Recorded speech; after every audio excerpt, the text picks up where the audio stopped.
नमस्कार दोस्तों, आप सभी का स्वागत है एमएसएससी नोट्स में। तो दोस्तों, आज हम लोग हिंदी दिवस स्पेशल क्लास लेने वाले हैं और यहाँ पर आप अगर भारतीय नागरिक हैं तो यहाँ पर आपके लिए बहुत ही ज्यादा महत्वपूर्ण यहाँ पर चीजें आपको जानने के लिए है।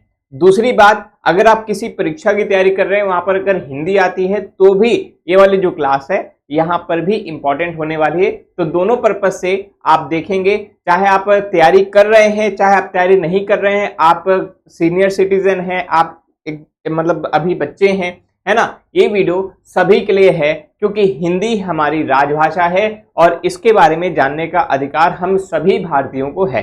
ठीक है, तो इस वीडियो को आप शेयर भी कर दीजिएगा अपने व्हाट्सएप ग्रुप में, अपने स्टेटस पे, ठीक है, और वीडियो को लाइक करिएगा। और यहाँ पर हिंदी संबंधित सारी जानकारी हम लोग यहाँ पर देने वाले हैं। ठीक है, अगर हम हिंदी भाषा की बात करते हैं तो हिंदी भाषा जो है, जो हिंदी शब्द है वो हमारा भारत से नहीं है, संस्कृत से नहीं है, या भारतीय शब्द नहीं है, ये विदेशज शब्द है ना। ये जो हिंदी है, हिंदी जो है सिंधी से बना है ना, सिंधी से बना है हिंदी, है ना। तो जो ईरानी थे वो भारत में आए और सिंध नदी पार करके आए और यहाँ जो बोले जाने वाली भाषा है इसको हिंदी कहा, है ना, जो कालांतर में हिंदी के रूप में ये प्रसिद्ध हो गई और उसी को हम लोग यहाँ पर बोलते हैं। ठीक है, हिंदी बोलते हैं और हिंदी हमारी अब राजभाषा के रूप में स्वीकार की गई थी। कब स्वीकार की गई थी? 14 सितंबर 1949। तो इसका संवैधानिक पक्ष क्या है? हम लोग हाई कोर्ट या कहीं भी अगर कोई गवर्नमेंट ऑफिसेज में जाते हैं तो वहां पर इंग्लिश क्यों लिखी जाती है, जबकि हमारी राजभाषा तो हिंदी है ना।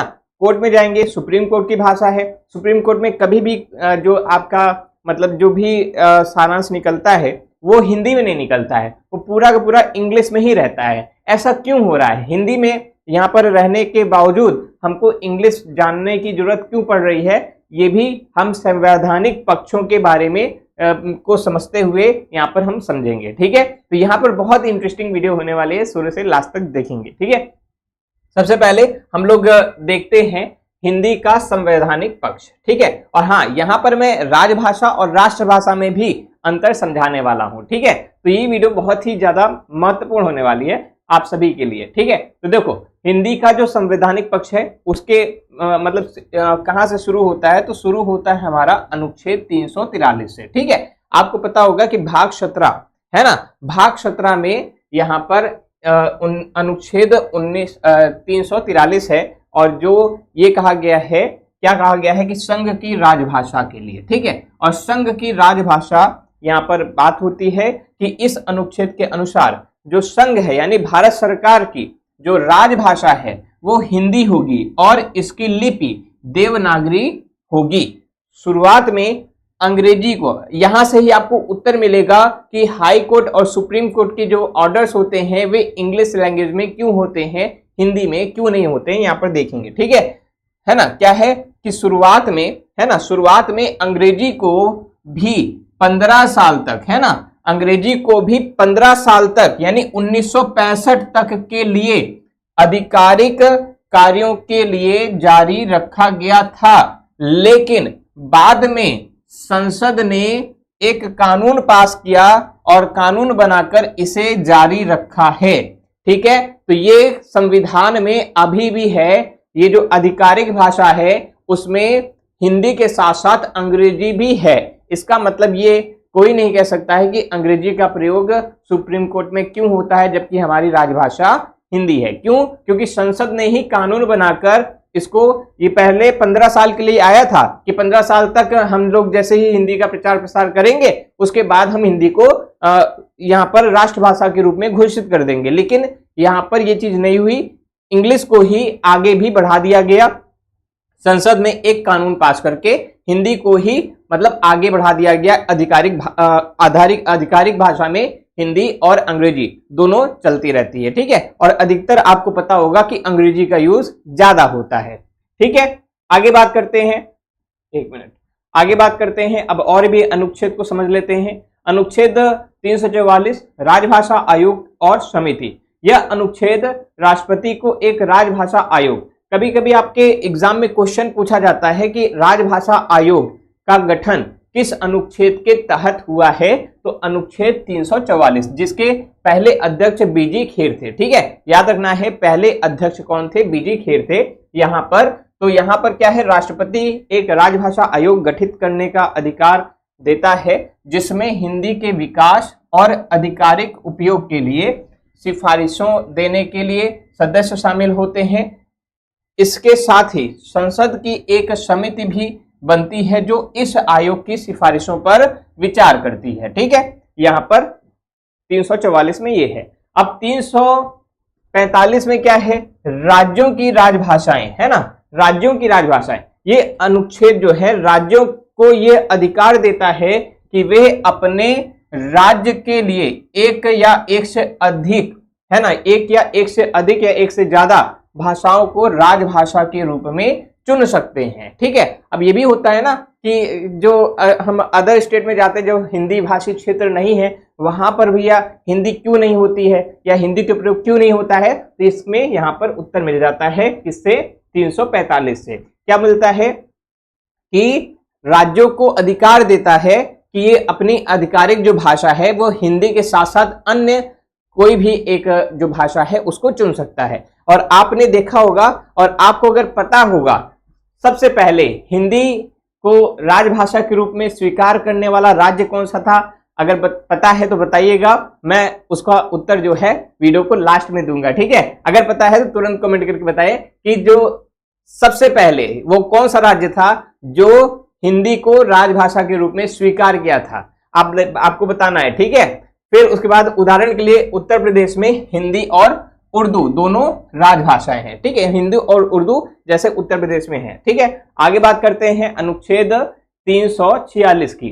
तो यहाँ पर दो राज्यों के बीच संचार की राजभाषा, यानी यह अनुच्छेद बताता है कि एक राज्य दूसरे राज्य के बीच या एक राज्य और संघ के बीच में जो संचार की भाषा है ना, वो भाषा का उपयोग किया जाएगा और दो राज्य सहमत होंगे या होते हैं तो वे हिंदी का उपयोग कर सकते हैं, है ना। अगर हिंदी का उपयोग दोनों राज्य अगर सहमत नहीं होते हैं तो अन्य कोई भाषा को भी यहाँ पर मान्यता मिल सकती है संचार के लिए। ठीक है, संचार मतलब होता है कम्युनिकेशन। ठीक है, आगे बात करते हैं 347 यानी 347।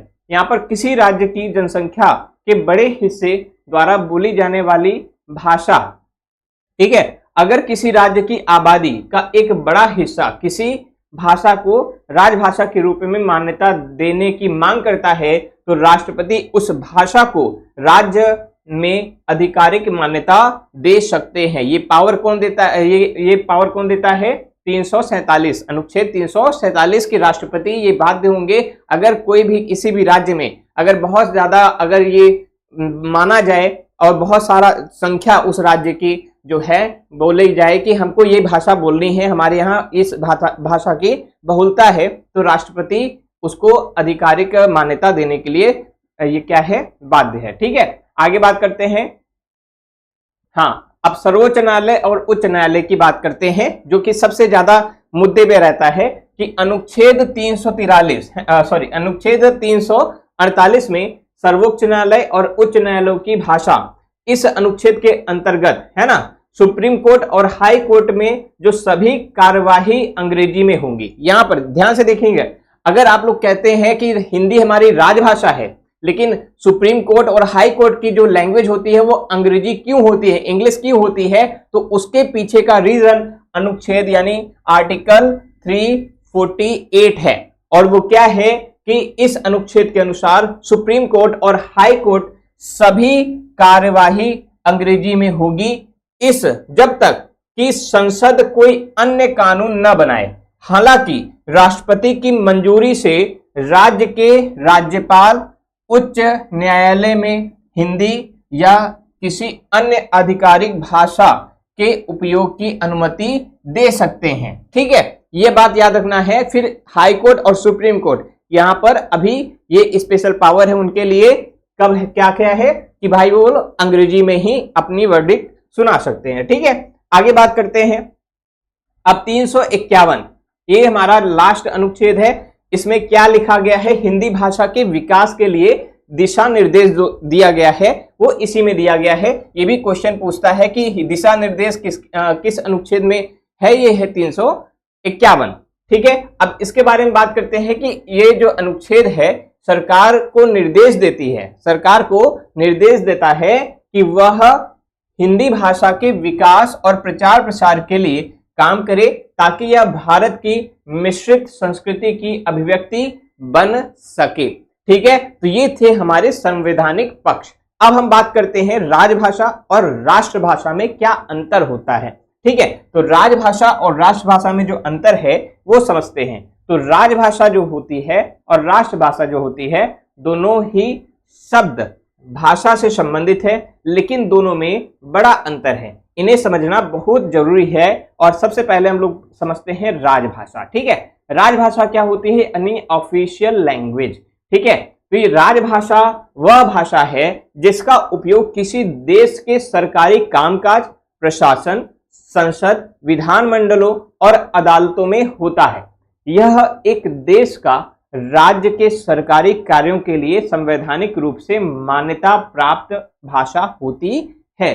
ठीक है, संवैधानिक स्थिति में आप लोग हमने अभी पहले ही बता दिया कि अनुच्छेद 343 से लेकर अनुच्छेद 351 तक हिंदी और हिंदी भाषा या राजभाषा से संबंधित सारे जो प्रावधान हैं वहां पर दिए गए हैं। ठीक है, और इसका मुख्य उद्देश्य क्या है? इसका मुख्य उद्देश्य है सरकार और जनता के बीच में संचार को सुगम बनाना, और ये प्रशासन की भाषा है। राष्ट्रभाषा है ना।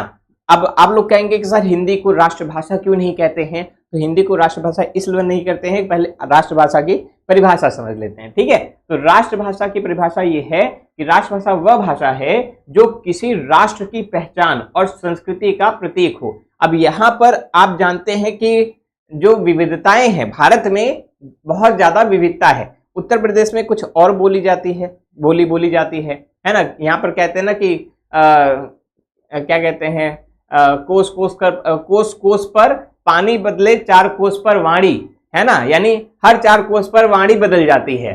तो यहाँ पर क्या है कि ये जो भाषा है वो हमारी जो पूरे जो राष्ट्र है ना, हमारा जो पूरा राष्ट्र है, हमारा जो पूरा संघ राज्य है, ये अलग अलग भाषाओं और बोलियों का क्या है, एक ग्रुप है, एक संघ है। तो इस वजह से यहाँ पर हम राज्य भाषा बोलते हैं, राष्ट्रभाषा नहीं बोलते हैं, क्योंकि कहीं तमिल बोला जा रहा है, कहीं अवधी बोली जा रही है, कहीं भोजपुरी बोली जा रही है ना। तो यहाँ पर क्या है कि डाइवर्सिटी बहुत ज्यादा है, डाइवर्सिटी बहुत ज्यादा है, कहीं राजस्थानी, कहीं असमिया, कहीं बांग्ला, है ना। तो अलग अलग क्षेत्रों में अलग अलग भाषाएं बोली जा रही हैं। तो इस वजह से भी हम इसको राजभाषा बोलते हैं, राष्ट्रभाषा नहीं बोलते हैं, नहीं बोल सकते हैं। ठीक है, और यहाँ पर संवैधानिक स्थिति में भारत का कोई भी राष्ट्रभाषा नहीं है, और भारत में कोई भी राष्ट्रभाषा नहीं है। ठीक है, अब यहाँ पर देखेंगे कि संविधान में किसी भी राष्ट्रभाषा का दर्जा नहीं दिया गया किसी को भी। इसका उद्देश्य पूरे देश के लोगों को सांस्कृतिक और भावनात्मक रूप से जोड़ना है। यह भाषा राष्ट्रीय गौरव और पहचान का प्रतीक मानी जाती है, जो राष्ट्रभाषा होती है।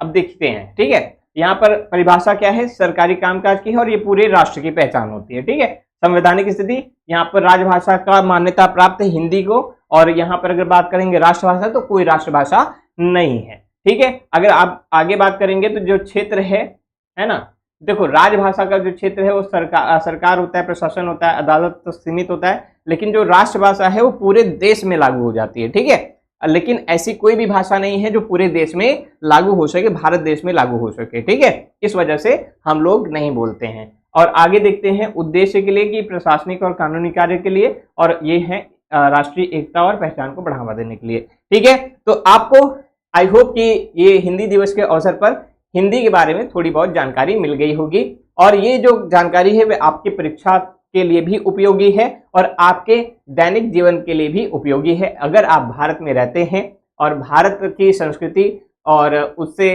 परिचित हैं, और थोड़ा बहुत भी अगर हिंदी के बारे में जानते हैं या नहीं जानते हैं, तो आपके लिए भी ये इंपॉर्टेंट वीडियो होने वाला है। चाहे आप सीनियर सिटीजन हैं, चाहे आप बच्चे हैं, कोई भी है, ये वीडियो देख सकते हैं। तो इस जानकारी को आप सभी तक पहुंचाइए, ये आपका काम है, क्योंकि आज हिंदी दिवस है और हिंदी के बारे में जानना वो सबका अधिकार है। तो इसको शेयर करेंगे अपने सभी व्हाट्सएप ग्रुप्स या टेलीग्राम ग्रुप्स या जो भी फेसबुक वगैरह जो भी चलाते हैं आप लोग, इंस्टाग्राम हैंडल वगैरह, तो सब पे आप शेयर करेंगे और ये जो जानकारी है वो फैलाएंगे। तब तक के लिए मिलते हैं अगली क्लास में। नमस्कार, जय हिंद।